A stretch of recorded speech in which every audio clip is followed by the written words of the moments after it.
Bueno, en primer lugar vamos a intentar explicar por cosas, asuntos generales de la asignatura Pedagogía de la Diferencia, cuyo tema en este semestre es la pedagogía como un saber sometido.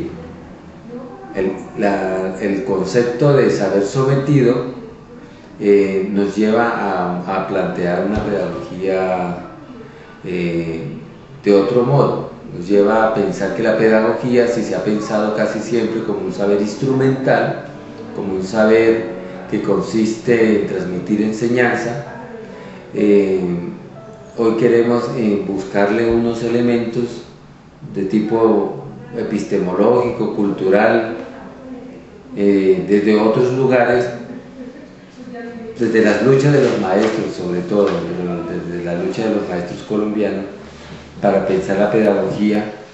Y entonces hay un concepto aquí, un elemento, un concepto, como diríamos, una noción metodológica que nos permitiría analizar la pedagogía como saber. Eso es lo que estamos buscando. Entonces aquí tiene una implicación un poco delicada, porque ¿qué estamos entendiendo por saber? Y para poder entender lo que estamos entendiendo por saber, vamos a hacer un análisis histórico de cómo se han constituido los saberes, y ese análisis histórico de cómo se han constituido los saberes nos llevaría por enfoque de investigación que se llama la arqueología o la genealogía. Resumiendo, la materia Pedagogía de la Diferencia, su tema es la pedagogía, pero ante todo va a ser una acusación directamente de que la pedagogía ha sido un saber sometido, que ha funcionado dentro de otros cuerpos de saberes, que no le ha permitido al maestro ejercer su oficio de maestro, ni le ha permitido a la escuela ejercer un papel de comprensión de sí misma, sino que siempre ha estado subordinada a otros saberes. Pero para plantear eso, esta tesis de trabajo, vamos a ver algunos criterios generales de desarrollo de la asignatura. Entonces, la asignatura tiene 3 cortes.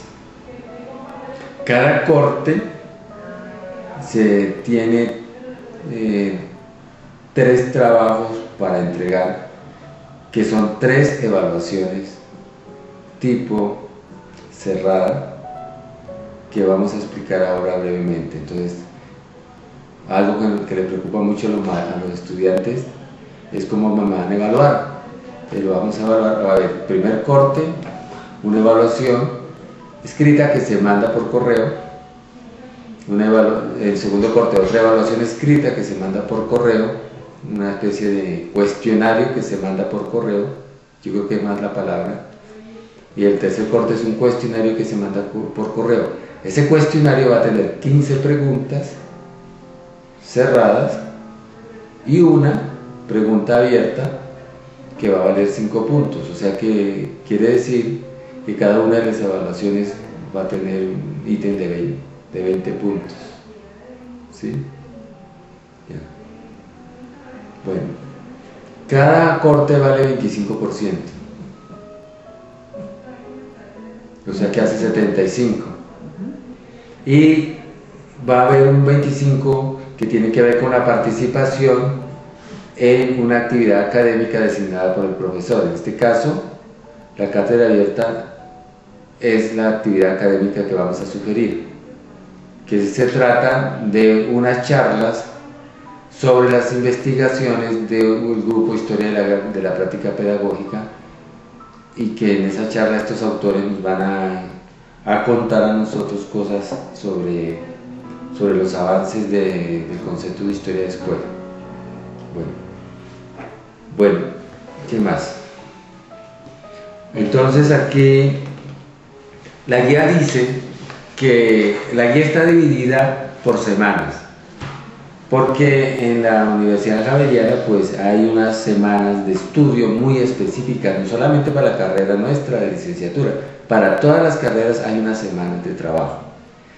Como en la actividad presencial, esa actividad de trabajo siempre está controlada directamente por el maestro, con el cual se ven semanalmente.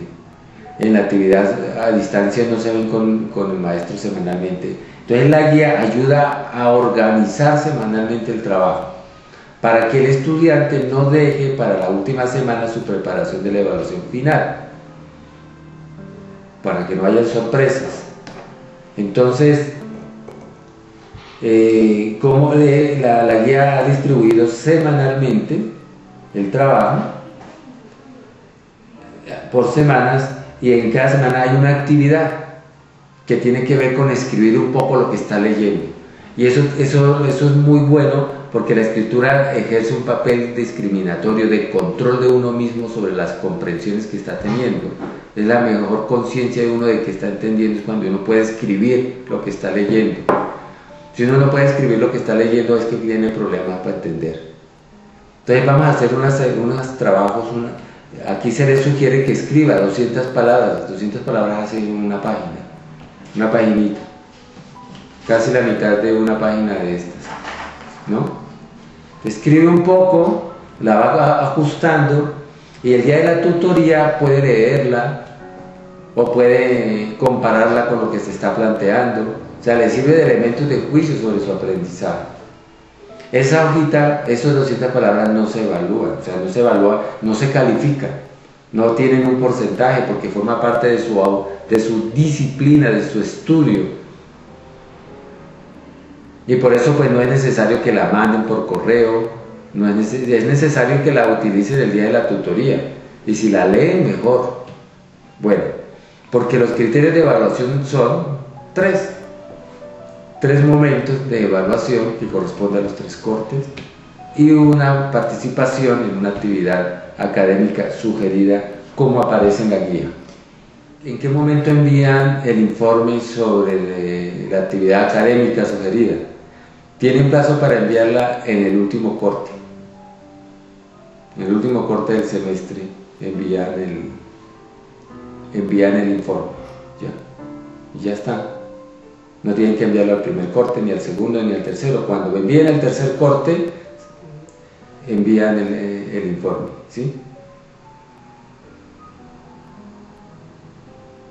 ¿Está bien? Bueno. El día de la entrega de la evaluación del tercer corte se adjunta el informe de la participación en la actividad académica que se sugirió y que se encuentra en detalle en la guía. Muy bien. Pasemos entonces al tema de la asignatura, ¿sí? La dividimos por pedazos. Pedagogía de la diferencia va a hablar, va a discriminar, va a estudiar el concepto de pedagogía bajo el concepto de saber. Eso quiere decir que no es lo mismo decir pedagogía que decir saber pedagógico. Eso va a ser un asunto que es bueno tener muy en cuenta. No es lo mismo decir pedagogía que decir saber pedagógico. Creemos que el trabajo del maestro tendría que ver con la construcción de un saber pedagógico que nace de su reflexión sobre la práctica, que nace de cuestionar los modos de disposición en que cómo ha funcionado la escuela. Pedagógico no es lo mismo que decir pedagogía, porque mientras que la pedagogía ha sido una disciplina que más o menos ha ido funcionando en la modernidad a partir de otras disciplinas, el saber pedagógico sí tiene que ver con un discurso que el maestro produce a partir de su experiencia en las prácticas escolares, ¿bien? Y que constituyen, pues, que constituyen más propiamente el oficio profesional. Lo que hace el oficio del maestro y lo que lo constituye a él como maestro es un saber, porque está en el orden de lo político, en la construcción de sí mismo, en la forma como él comprende la escuela, ¿sí? En la forma como él puede producir unas herramientas de análisis que lo colocan face to face con los especialistas de educación, lo colocan iguales. Hasta ahora la pedagogía ha colocado al maestro como un saber subordinado, hasta ahora. Porque hay los especialistas de la pedagogía, que son los que escriben los libros, que son los que saben la teoría de la educación, y colocan al maestro como el aplicador de la teoría. Entonces, claro, cuando un muchacho pierde el año, la culpa no es del modelo pedagógico, porque el modelo fue pensado por expertos. Tampoco es culpa del niño, porque él viene a aprender. Se le echa la culpa al maestro, que es el encargado de aplicar el modelo. Pero eso se debe a ese papel subordinado que ha tenido siempre el oficio del maestro. Subordinado con respecto a los colegas, o sea, subordinado su oficio, y subordinado el saber con respecto a sus propias reflexiones. Entonces, ¿por qué ha sido subordinado el saber del maestro? Porque es una pregunta de tipo política, es una pregunta de tipo ética,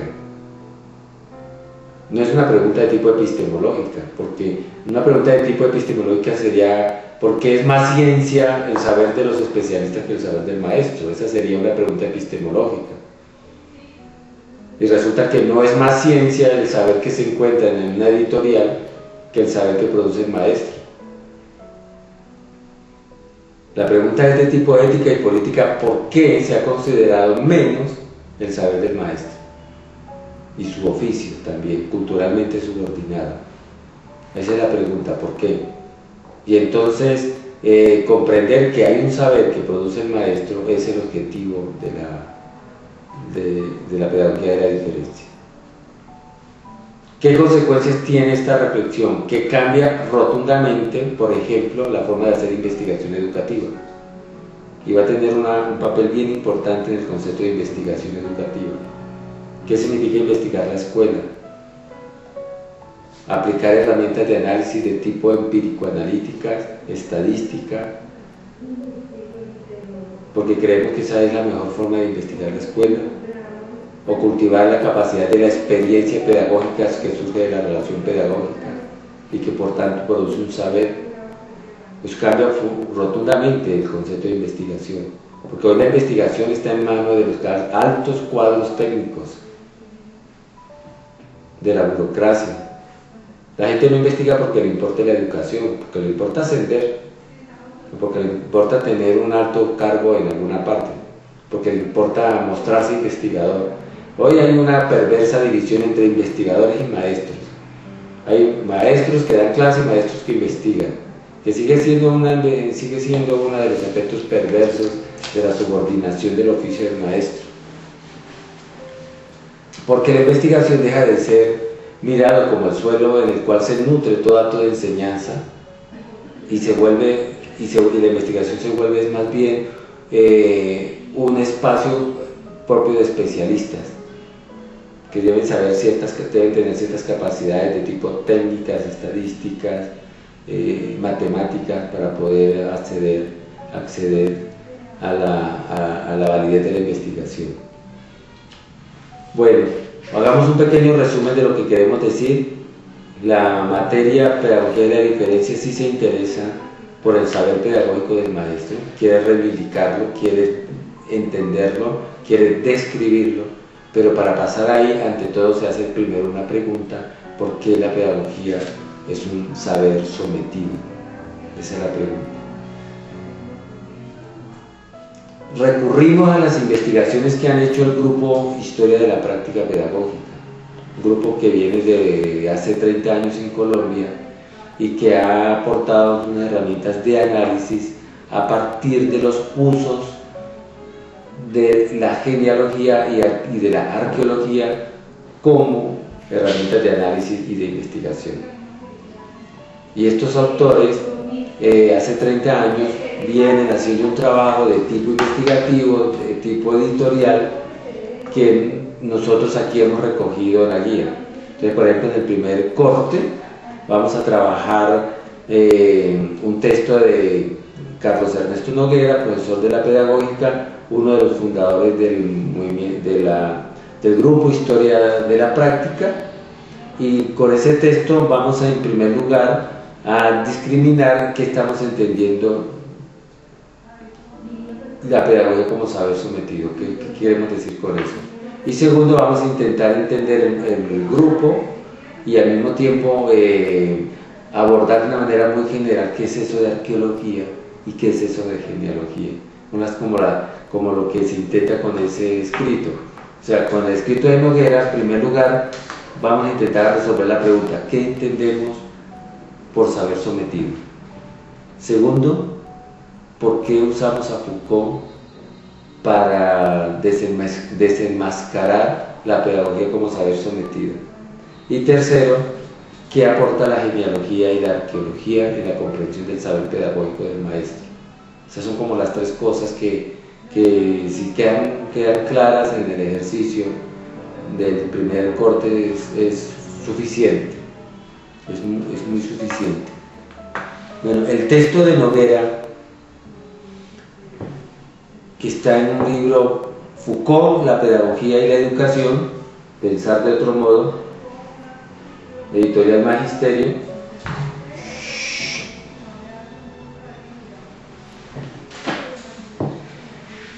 tiene en la página 39 las tesis, a partir de la página 39 las tesis que yo he planteado acá. Te viene en primer lugar la pedagogía como saber sometido y cuenta la experiencia de los 70 de un grupo de profesores que, a pesar de que el ambiente era otro, el ambiente de los estudios y la investigación, estaban muy centrados en los estudios de la escuela como reproductora del aparato ideológico del Estado. Se veía la pedagogía como simplemente un aparato que reproducía la ideología vigente y a veces el maestro al servicio de esa ideología, y esos análisis de tipo marxistas, dialécticos, materialistas, habían logrado entrar muy fuerte en todas las universidades, sobre todo en las públicas. Y cuando este grupo va pensando desde otro aspecto, pues ciertamente están rompiendo totalmente el paradigma del momento, ¿sí? Y por eso hay un momento de incomprensión fuerte. Bueno, lo hay todavía el maestro, como se le mira como mero aplicador de métodos, todavía, entonces por eso este tipo de investigaciones se siguen viendo extrañas. Pero también en esa época ya, porque si había un modelo de investigación de la escuela, de la pedagogía del maestro, el modelo era el materialismo dialéctico. Entonces el maestro era el reproductor del orden vigente. De pronto empezaba a entrar la pedagogía crítica, entonces ya se empezaba a hablar del fenómeno de resistencia, cómo producir resistencia o distinguir la resistencia en educación. Pero estos autores van mucho más allá del concepto de resistencia y están pensando por los modos de producir otro maestro, por pensar de otro modo el maestro. Y aquí se cuenta el asunto de cómo el fenómeno Foucault va a ser un fenómeno extraño para pensar la educación. Pues que no es extraño que haya producido irritación el uso de Foucault en educación. Foucault, en los primeros escritos como Vigilar y Castigar, como La arqueología del saber, son escritos donde él no cree en la educación, cree que todos los discursos son disciplinarios, productores de sujetos sujetados.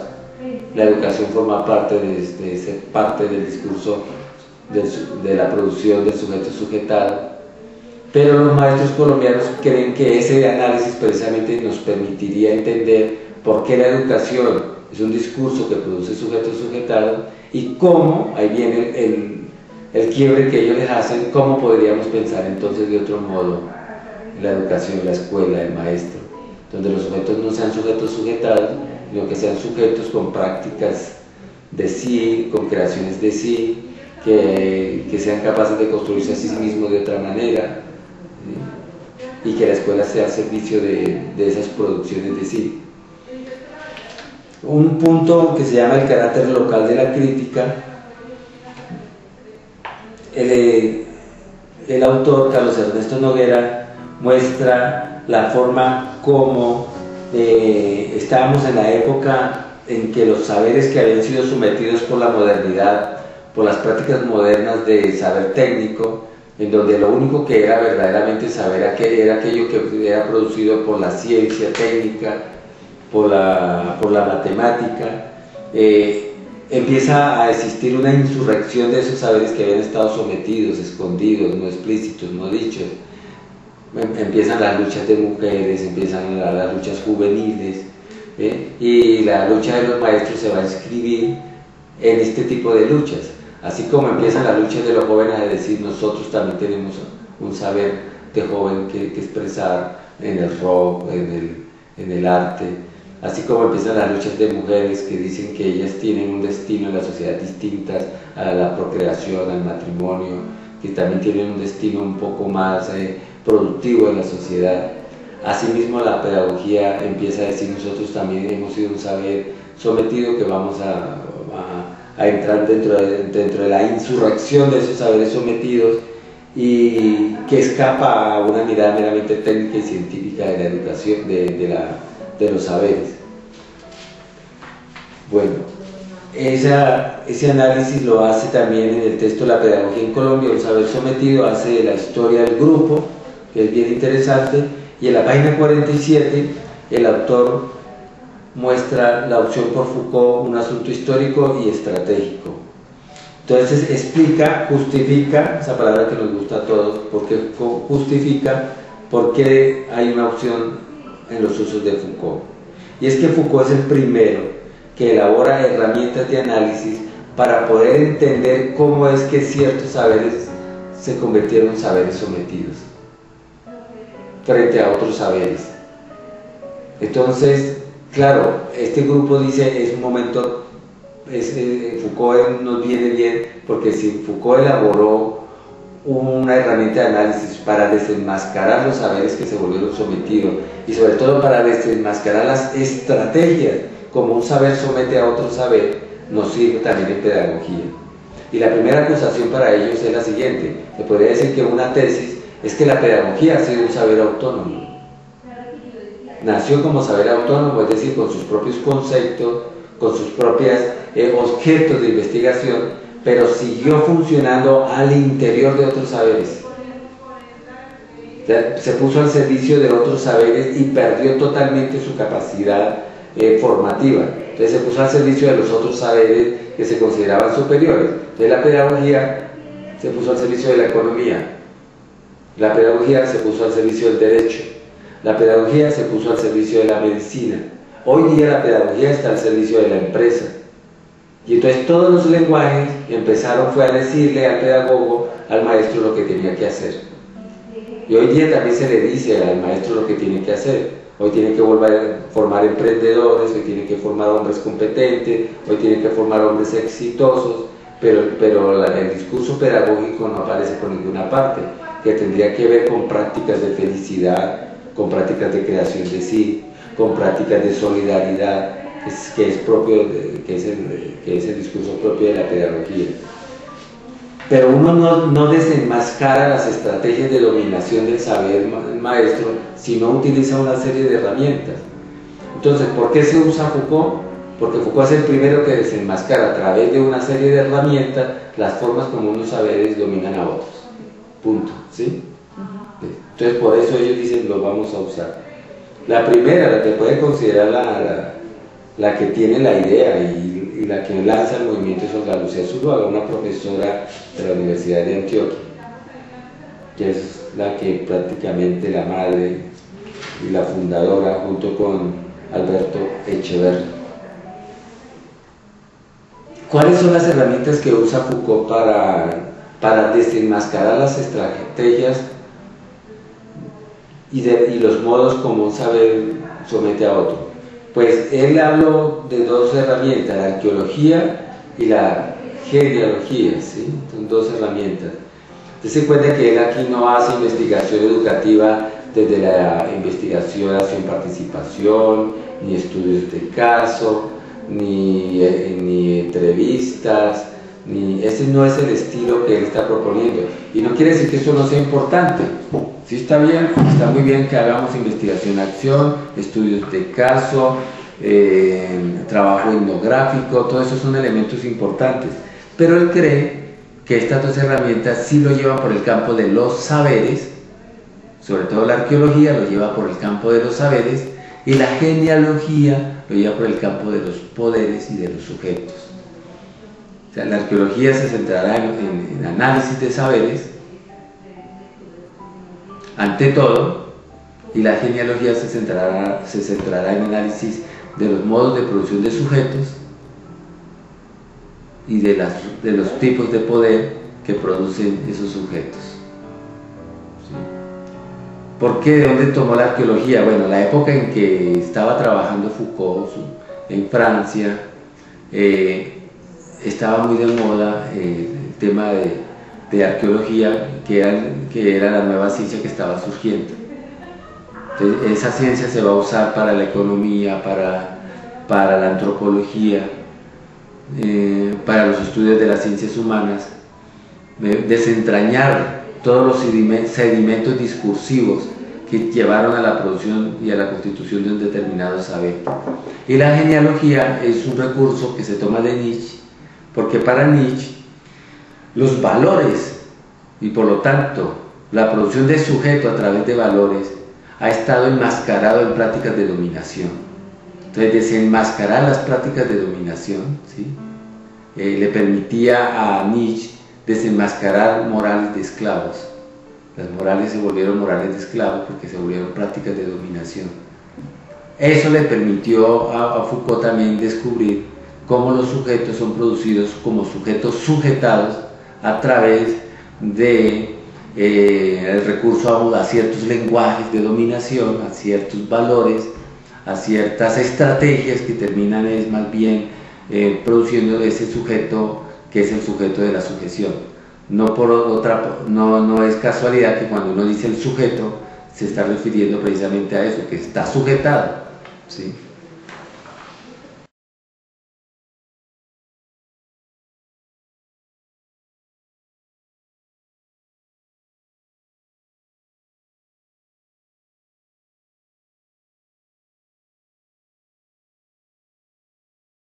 No matter where you go in your life, at some point you're going to need somebody to stand by you.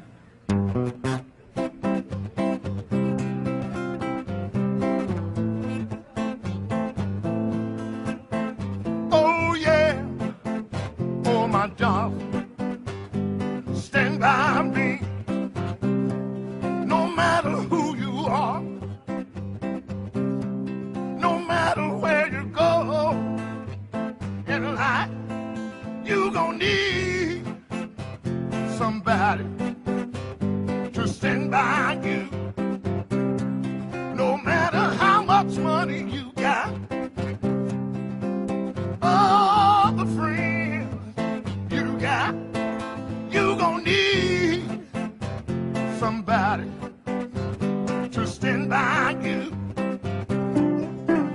When the night has come and the land is dark and that moon is the only light we'll see.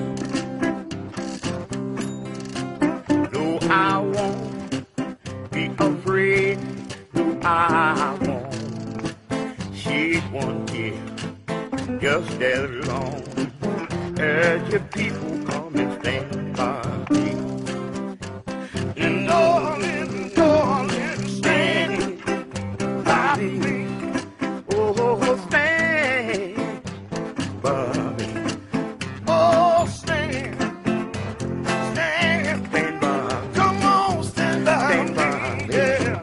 Oh, when that sky that we look upon, when she tumble and fall on the mountains, they should tumble into the sea.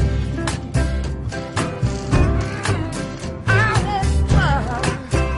won't cry, no, I won't shed a tear, just as long. Thank you.